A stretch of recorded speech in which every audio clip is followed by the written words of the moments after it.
दोस्तों नमस्कार। आपकी सफलता ही मेरा मिशन है। ज्ञान कोश एजुकेशन पॉइंट पर आपका अभिनंदन है।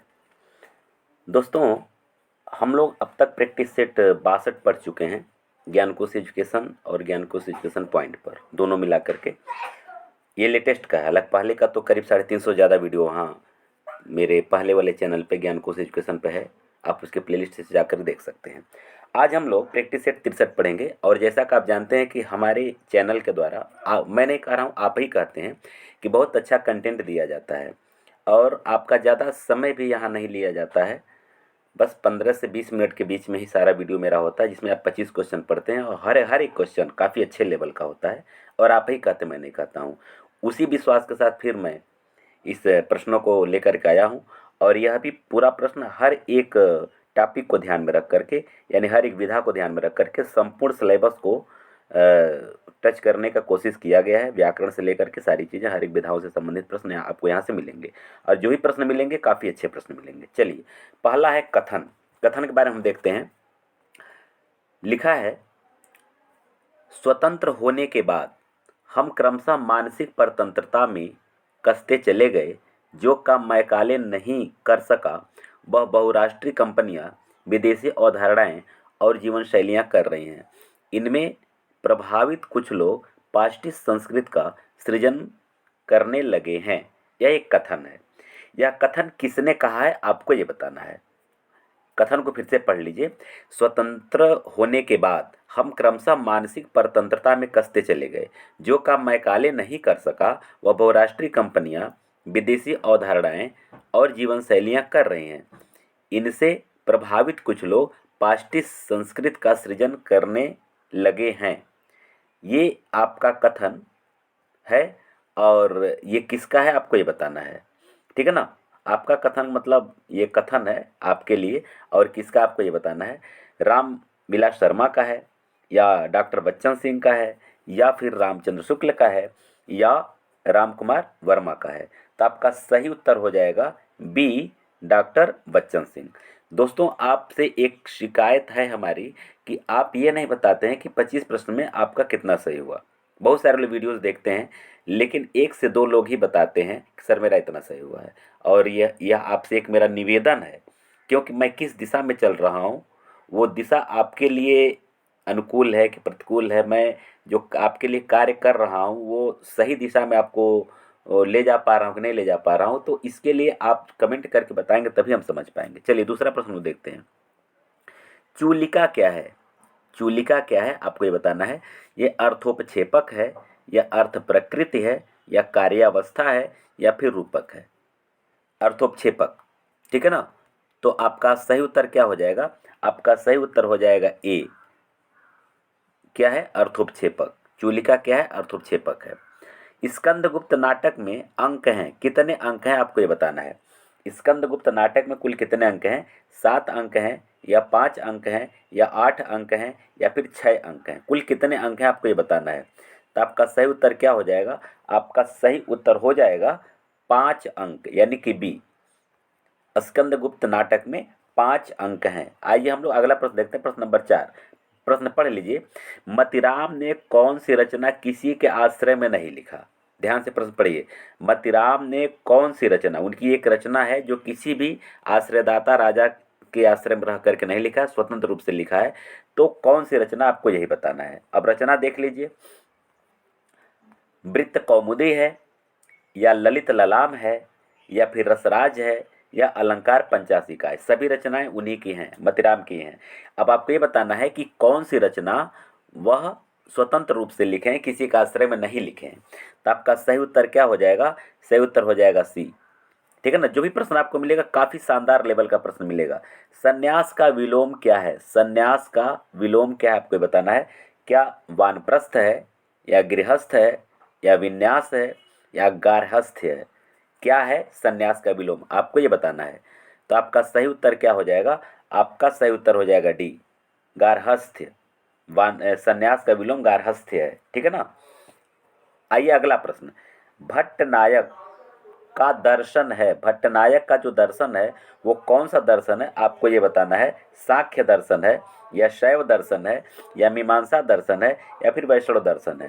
भट्टनायक का कौन सा दर्शन है, आपको ये बताना है। तो आपका सही उत्तर हो जाएगा ए, सांख्य दर्शन है। कौन सा दर्शन है, सांख्य दर्शन है। आइए प्रश्न नंबर 7 हम लोग देखते हैं। प्रश्न नंबर 7 क्या कह रहा है, दाता कहा, सूर कहा, सुंदर सुजान कहा। दाता कहा, सूर कहा, सुंदर सुजान कहा, यह पंक्ति किसकी है, आपको ये बताना है। ये पंक्ति किसकी है, आपको ये बताना है। देव की है, या पद्माकर की है, या आलम की है, या फिर बोधा की है। तो आपका सही उत्तर क्या हो जाएगा, आपका सही उत्तर हो जाएगा डी, ये बोधा की है। ठीक है ना। आइए अगला प्रश्न हम देखते हैं। अगला प्रश्न क्या कह रहा है, प्रश्न नंबर 8, अमोला काव्य संग्रह है। अमोला काव्य संग्रह किसका है, आपको ये बताना है। तो देखिए, धूमिल का है, या लीलाधर जगुड़ी का है, या त्रिलोचन का है, या फिर कोई नहीं। ये किसका है, अमोला काव्य संग्रह। ठीक है ना। तो आपका सही उत्तर क्या हो जाएगा, सही उत्तर आपका हो जाएगा सी। क्या हो जाएगा, सी। यह त्रिलोचन की रचना है, एक काव्य संग्रह है ये। ठीक है। 9वां प्रश्न देखिए, होगा फिर से दुधर्थ दुदुर्ध समर, सॉरी, होगा फिर से दुर्धर्ष समर, यह काव्य पंक्ति है, यह किस रचना से उद्धृत है, आपको ये बताना है। क्या राम की शक्ति पूजा से है, या तुलसीदास से है, या कुरुक्षेत्र से है, या फिर भारत भारती से है, यह किससे लिया गया है। फिर होगा फिर से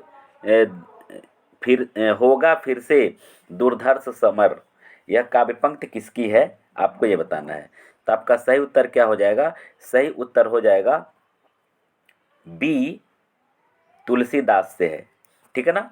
आइए प्रश्न नंबर 9 हम लोग देखते हैं। प्रश्न नंबर 9वां प्रश्न क्या है, सूरदास ही ब्रज भाषा के प्रथम कवि हैं।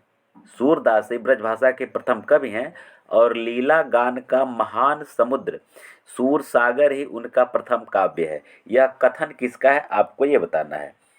क्या आचार्य रामचंद्र शुक्ल का है, या हजारी प्रसाद द्विवेदी का है, या रामविलास शर्मा का है, या फिर बच्चन सिंह का है। किसका ये कथन है, आपको ये बताना है।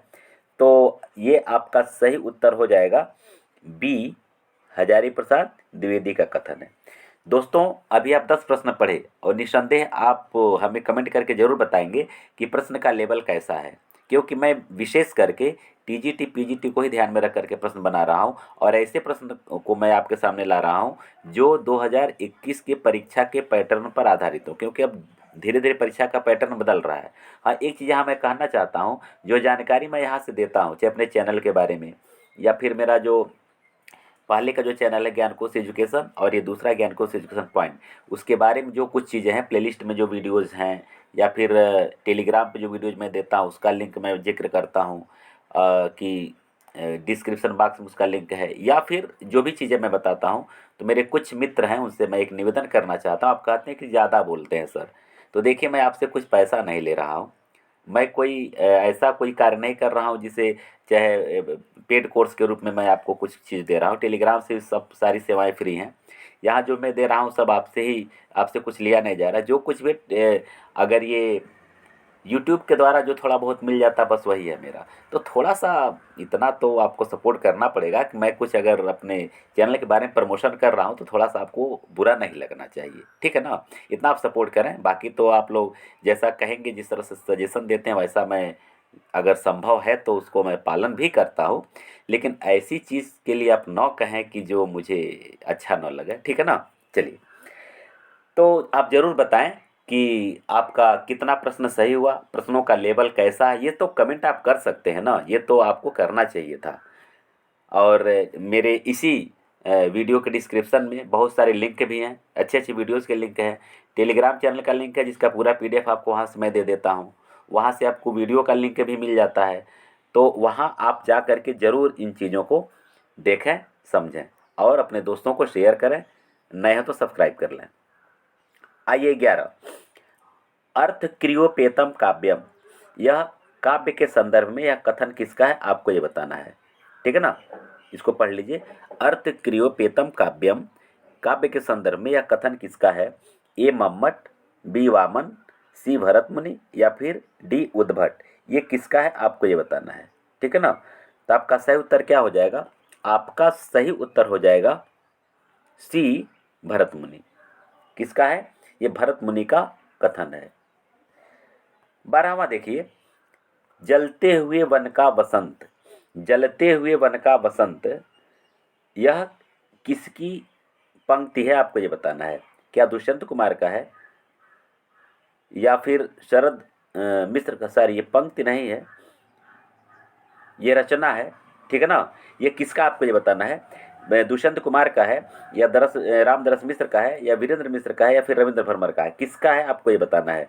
तो आपका सही उत्तर क्या हो जाएगा, आपका सही उत्तर हो जाएगा ए दुष्यंत कुमार। किसका है, दुष्यंत कुमार का है ये रचना, ठीक है ना। आइए प्रश्न नंबर 13 हम लोग देख लेते हैं। प्रश्न नंबर 13 क्या कह रहा है, यह गूंज मात्र है मूल शब्द नहीं, किस ग्रंथ के बारे में कहा गया है। यह गूंज मात्र है मूल शब्द नहीं, किस ग्रंथ के बारे में कहा गया है। क्या पृथ्वीराज रासो के बारे में कहा गया है या फिर परमाल रासो के बारे में कहा गया है या विजयपाल रासो के बारे में कहा गया है या फिर हमीर रासो के बारे में कहा गया, किसके बारे में कहा गया आपको ये बताना है। आपका सही उत्तर क्या हो जाएगा, सही उत्तर हो जाएगा सी, परमाल रासो के बारे में यह कथन कहा गया है।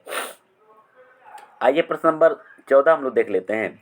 जिस विकारी शब्द से संज्ञा की व्याप्ति मर्यादित हो उसे वह क्या कहलाता है। जिस विकारी शब्द से संज्ञा की व्याप्ति मर्यादित हो वह क्या कहलाता है। क्या क्रिया विशेषण कहलाता है या विशेषण कहलाता है या सर्वनाम कहलाता है या फिर अव्यय कहलाता है, क्या कहलाता है आपको ये बताना है। तो देखिए सही उत्तर आपका क्या हो जाएगा, आपका सही उत्तर हो जाएगा बी, विशेषण कहलाता है, ठीक है ना। आइए प्रश्न नंबर 15 हम देख लेते हैं। पीताम्बर में समास है, पीताम्बर में समास है, अब कौन सा समास है आपको ये बताना है। समास तो आप बता सकते हैं कौन सा समास, लेकिन किस प्रकार का समास है। अब यहाँ प्रश्नों को आप डीपली पढ़ेंगे तभी समझ में आएगा और इसी तरह से परीक्षा में पूछा जा रहा है। एक चीज़ मैं आपको बता दूं कि केवल सामान्य रचना पढ़ने से आपका सिलेक्शन नहीं होगा। रचना का विषय वस्तु क्या है, उसका प्रकाशन वर्ष क्या है, इन चीज़ों पर आप फोकस करेंगे तब अब के दौर में सिलेक्शन की संभावना बनेगी। नहीं तो केवल ऊपर ऊपर पढ़ाई करने से सिलेक्शन नहीं होगा दोस्तों, इसको आप समझिएगा। और समय समय पर इस पर मैं आपको ये बताता भी हूँ, कुछ मार्गदर्शन भी जो मेरे पास बुद्धि विवेक उसके साथ मैं देता हूँ, जो अनुभव है उसके आधार पर मैं देता हूँ। तो इसको आप समझिएगा और मेरे चैनल से वही चीज़ें दी जा रही हैं जो डीपली चीज़ें हों। अगर आप मेरे चैनल पर नए हैं तो आप इसको सब्सक्राइब कर लीजिए और इसको लाइक भी कर दीजिए, अपने दोस्तों को शेयर भी करते रहिए।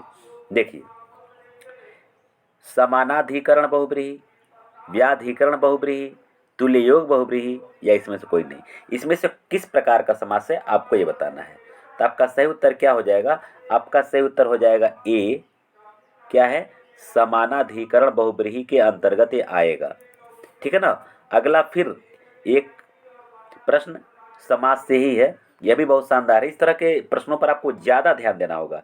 तुल्य योग बहुब्रीहि का उदाहरण है, किस प्रकार का ये जो उदाहरण तुल्य योग बहुब्रीहि का है आपको ये बताना है। क्या वीणा पाणी में है तुल्य योग बहुब्रीहि समास, या सचेत में है या सतखंडा में है या फिर शूलपाणी में है, किस में है आपको ये बताना है। आपका सही उत्तर क्या हो जाएगा, सही उत्तर हो जाएगा बी, सचेत में।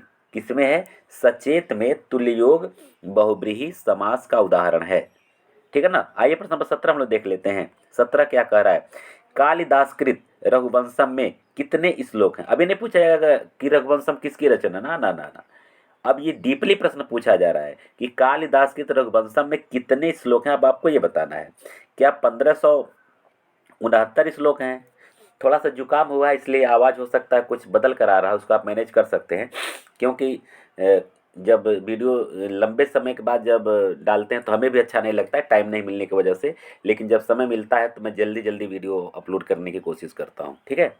1479 ईस्वी में या 1375 ईस्वी में या फिर 1151 ईस्वी में, ठीक है। तो आपका सही उत्तर क्या हो जाएगा, सही उत्तर आपका हो जाएगा ए, 1569 ईस्वी में, 1569 श्लोक, फिर से देखिए, 1569 श्लोक है रघुवंशम में, ठीक है। चलिए आगे देखिए 18, अभिषेक नाटकम, ये किसकी रचना है? अभिषेक नाटकम किसकी रचना है? क्या भवभूत की है, या भारवी की है, या भास की है, या श्रीहर्ष की है? ये किसकी रचना है, किसका नाटक है? अभिषेक नाटकम। तो आपका सही उत्तर क्या हो जाएगा? सी, ये भास का नाटक है। और आप कमेंट करके बताएंगे कि प्रथम नाटककार कौन माने जाते हैं, संस्कृत के प्रथम नाटककार कौन माने जाते हैं। आप कमेंट सेक्शन में आप इस प्रश्न का उत्तर दे सकते हैं। आइए, साकेत को जीवनवादी काव्य कहा है। साकेत को जीवनवादी काव्य किसने कहा है? क्या रामविलास शर्मा ने कहा है, या डॉक्टर नगेंद्र ने कहा है, या सुमित्रा नंदन पंत ने कहा है, या फिर नंद दुलारी वाजपेयी ने कहा है? किसने कहा है? तो आपका सही उत्तर क्या हो जाएगा? आपका सही उत्तर हो जाएगा 19 का बी, डॉक्टर नगेंद्र ने कहा है। किसने कहा है? डॉक्टर नगेंद्र ने कहा है। 20, किशमिश किस भाषा का शब्द है? किशमिश किस भाषा का शब्द है? क्या फारसी भाषा का शब्द है, या अरबी भाषा का शब्द है, या तुर्की भाषा का शब्द है, या फिर पुर्तगाली भाषा का शब्द है? किस भाषा का शब्द है, आपको ये बताना है। तो आपका सही उत्तर क्या हो जाएगा? आपका सही उत्तर हो जाएगा ए, फारसी भाषा का शब्द है। किस भाषा का शब्द है? फारसी भाषा का शब्द है। 21वां प्रश्न।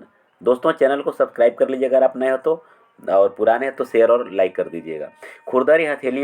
खुरदरी हथेलियाँ किसकी रचना है? आपको ये बताना है। क्या गीताश्री का है, या इंदुबाला का है, या अनामिका का है, या फिर मधुकांकरिया का है? ये किसका है? आपको ये बताना है। खुरदरी हथेलियाँ। तो आपका सही उत्तर क्या हो जाएगा? सी, यह अनामिका की रचना है, ठीक है ना। आगे, तुलसीदास ने विनय पत्रिका में कितने रागों का प्रयोग किया गया है? अंदर से प्रश्न है। तुलसीदास ने विनय पत्रिका में कितने रागों का प्रयोग किया है? क्या 31 राग का प्रयोग किया है, या 21 राग का प्रयोग किया है, या 18 राग का प्रयोग किया गया है, या फिर 36 राग का प्रयोग किया गया है? कितने राग का प्रयोग तुलसीदास ने किया है? तो इसका सही उत्तर क्या हो जाएगा? आपका सही उत्तर हो जाएगा बी, 21 राग। 21 राग का प्रयोग इन्होंने किया है, ठीक है ना। 23, रहीमन जिह्वा वावरी कही गई सरग पताल, आपू जो भीतर गई जूती खात कपाल। यह एक पंक्ति, इस पंक्ति में कौन सा अलंकार है? आपको ये बताना है। क्या व्यतिरेक अलंकार है, या संगति अलंकार है, या विभावना अलंकार है, या विरोधाभास अलंकार है? कौन सा अलंकार है? आपको ये बताना है। जल्दी जल्दी उत्तर दीजिए। तो आपका सही उत्तर क्या हो जाएगा? बी, असंगति अलंकार का प्रयोग किया गया है। आइए प्रश्न नंबर 24 हम लोग देख लेते हैं। निम्नलिखित वाक्य में सार्वनामिक विशेषण नहीं है। किस वाक्य में सर्वनामिक विशेषण नहीं है? आपको ये बताना है। यह घर मेरा है, यह घोड़ा काला है, यह मेरी बहन है, यह गाड़ी तुम्हारी है। बहुत शानदार प्रश्न है, देखिएगा इस तरह का ही प्रश्न घुमाने वाला प्रश्न आएगा परीक्षा में। तो आपका सही उत्तर क्या हो जाएगा? आपका सही उत्तर हो जाएगा 24 का सी, यह मेरी बहन है।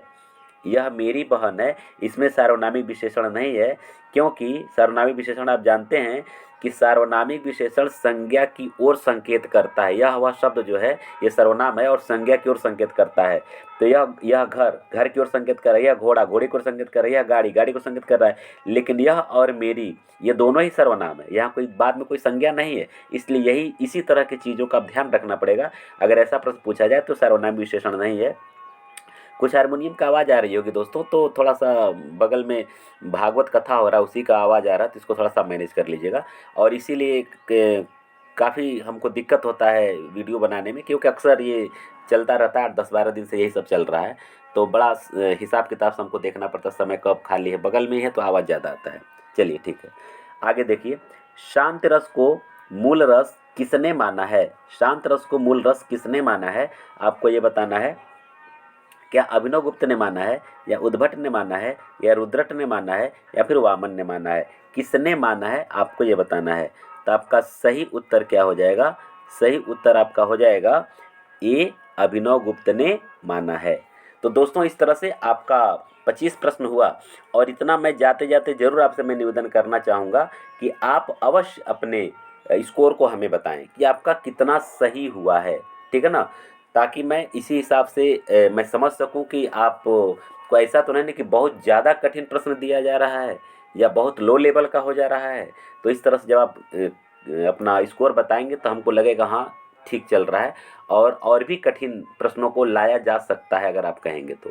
लेकिन हमको सबको लेकर के चलना है, जो फ्रेशर हमारे मित्र हैं उनको भी लेकर के चलना है, क्योंकि उनको साधारण प्रश्नों से भी अवगत कराना है, क्योंकि हर एक प्रश्न तो कठिन आएंगे नहीं, 20-25 प्रश्न ही आएंगे, ठीक है ना। लेकिन बाकी प्रश्न तो सामान्य आएंगे, तो हर तरह से प्रश्नों को मैं यहाँ इकट्ठा करता हूँ।